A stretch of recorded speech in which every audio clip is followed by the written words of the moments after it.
Ako to siya. Mada, Tamang Panginoon. samahan mo muna ako. Sige, Panginoon. Dahil yung si Commander at yung isa nating kasama. Bakit? Si Commander Rumisnis. Sila yung pinasama ko para bumaba. Sige, Commander. Nakakapag-ang ng tao naman yan. Si Commander Rumisnis. Tara. Doon tayo. Sige, Panginoon.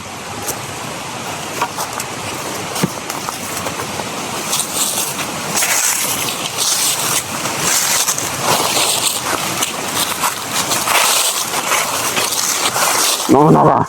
Sige, Panginoon.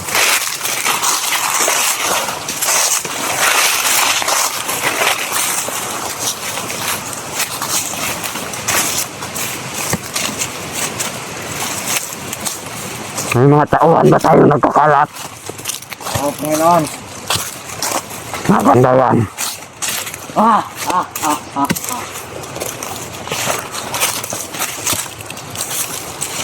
Master! Kung magtangka ka pang kumuha sa cellphone mo, huwag na lang. Dahil papatayin kita. Tay, Ano yan, Panginoon? sino yan? Ay, bala. Kamusta yan? Sabi, Kamusta? nakita niyo sila, Commander. Pumunta ka na. Sige ka. Lutusan ako. Bakit? Gamot daw. Panginoon. Kapalayan, Panginoon. Tara, lakad tayo doon. Sige, Panginoon. Sila, Commander, Panginoon. Doon, huwag kang maglala, may kasama niya malakas din. Lutusan ako ni Commander Rambo.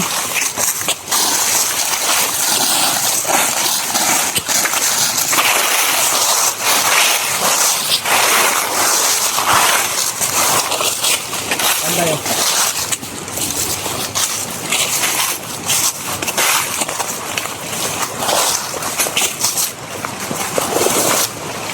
Ay, Panginoon. Dito tayo. Andito na lang.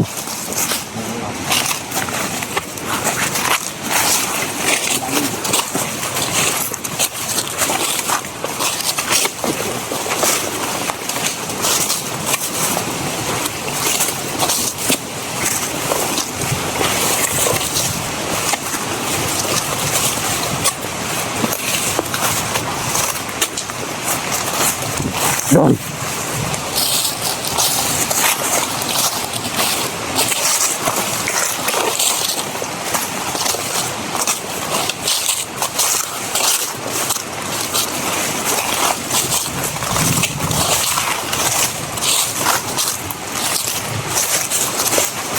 Yan muna tayo, pahinga.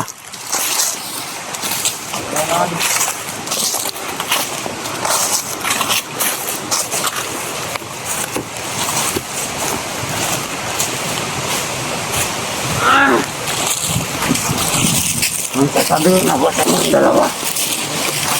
Lapit mo dito.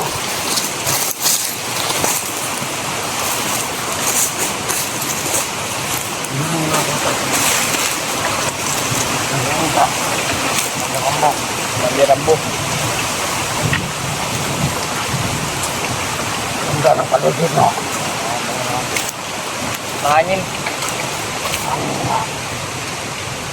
Kung hangin dito, Panginoon. Sinara.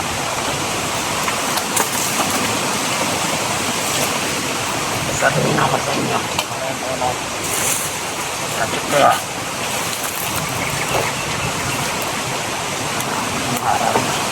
Sakit pa yun. Oh!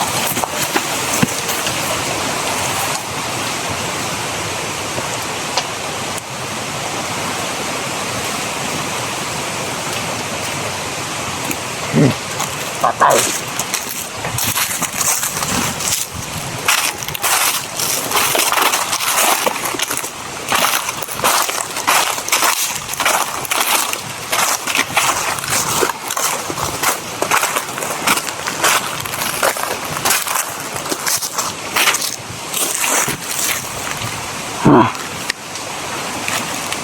lahat ng mga supporter ni Buster dyan. May sasabihin ako sa inyo. Hindi talaga ako ang tunay na kalaban. Nauto ko lang sila.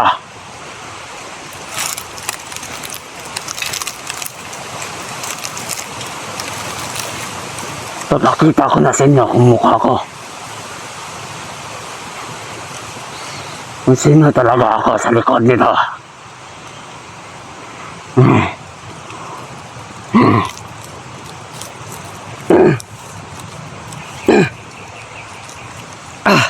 Ako to si Lando mga idol. Ito mga idol, gamit na maskara ko. Ito yung sa ano, sa ama-amahan ko na Panginoon ng kulto.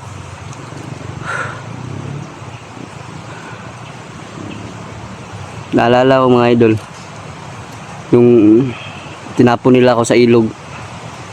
Wala na akong ano yun, may malay ako doon pero hindi ko na mamumukhaan yung anong nangyari sa akin.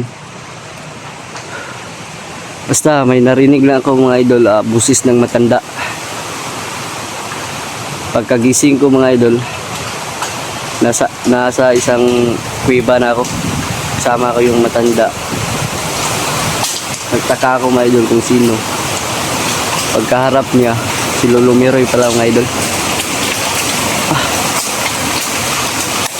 Buti na lang mga idol, naligtas ako ni Lolo Miroy. Ito pala mga idol, yung maskara na to. Ito yung gamit ng ano, ng ama-amahan ko na kulto.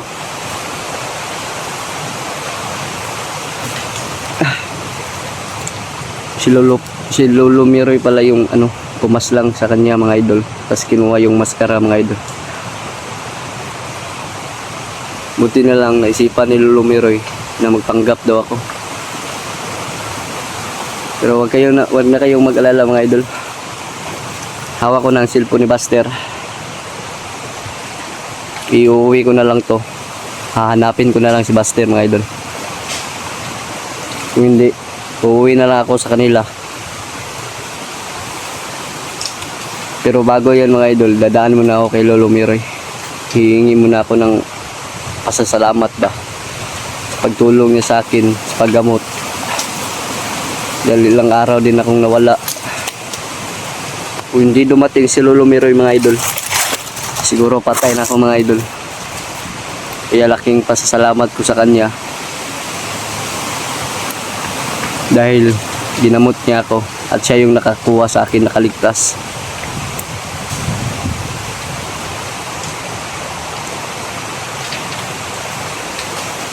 Kung taka kayo mga idol kung bakit nag-iba na yung kulay ng buhok ko, kasi mga idol, pinaitim niya mga idol para hindi daw ako makilala, at ginupitan niya ako mga idol para hindi daw ako mamukhaan. Kaya pinasuot niya sa akin tong maskara at nagpanggap ako bilang isang kulto.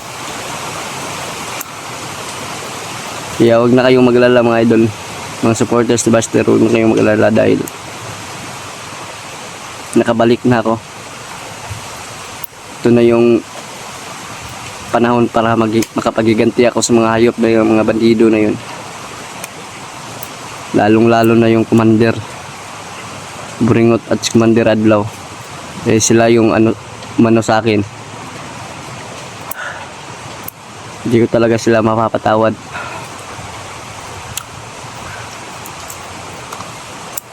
Kaya laking pasasalamat ko talaga kay Lolo Miroy sa paggamot sa akin at pag-alaga. Habang nagpapagaling ako, hindi niya ako pinapababayaan. Grabe si Lolo Miroy mga idol. Pagpasok mo pa lang sa bahay niya, wala kang makikita, puro bungo. Bungo yung nasa bahay niya mga idol.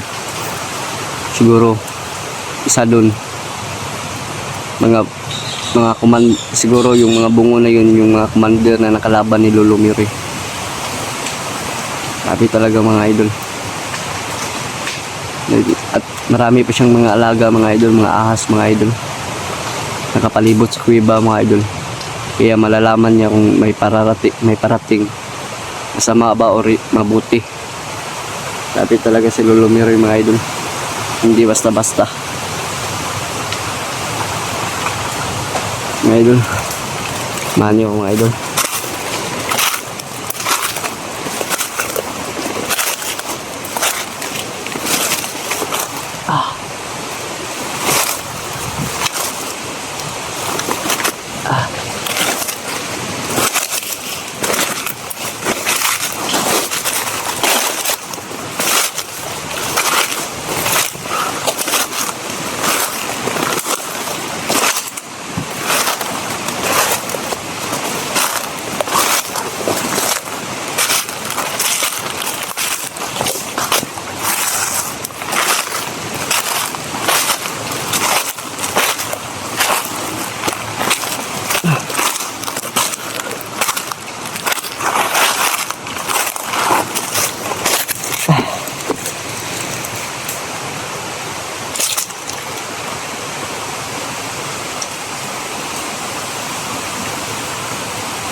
Hanapin ko na lang si Buster ngayon mga idol,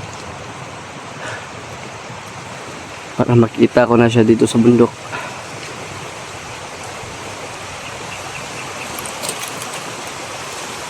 Buti na lang hindi nila ako nahalata.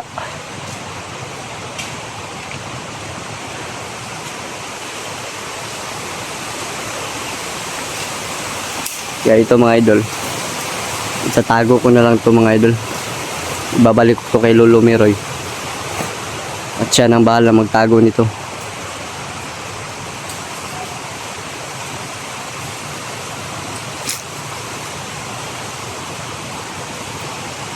Grabe talaga yung pangyayari sa akin mga idol. Hindi ko talaga inasahan na mabubuhay pa ako.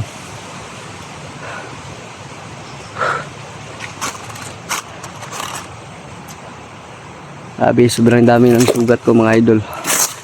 Pero sa paggamot ni Lolo Miroy, nawala lahat. Pati piklat mga idol nawala.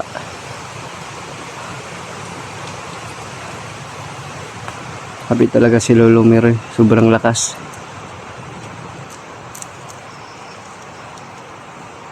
Grabe yung lakas niya, walang kapantay.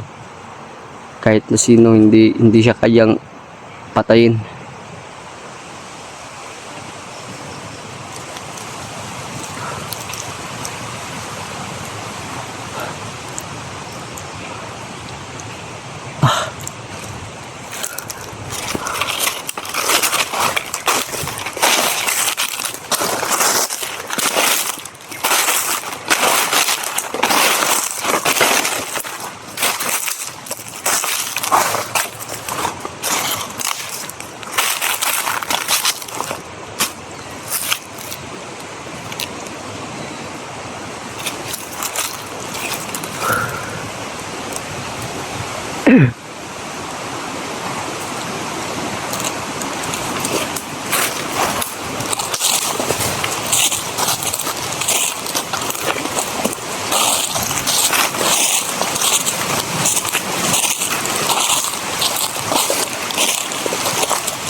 sa aking pagbalik. Ito na ang paghihiganti ko. Ubusin ko na ang dapat kailangan ubusin. Patayin na kung sino ang patayin. Walang ititira.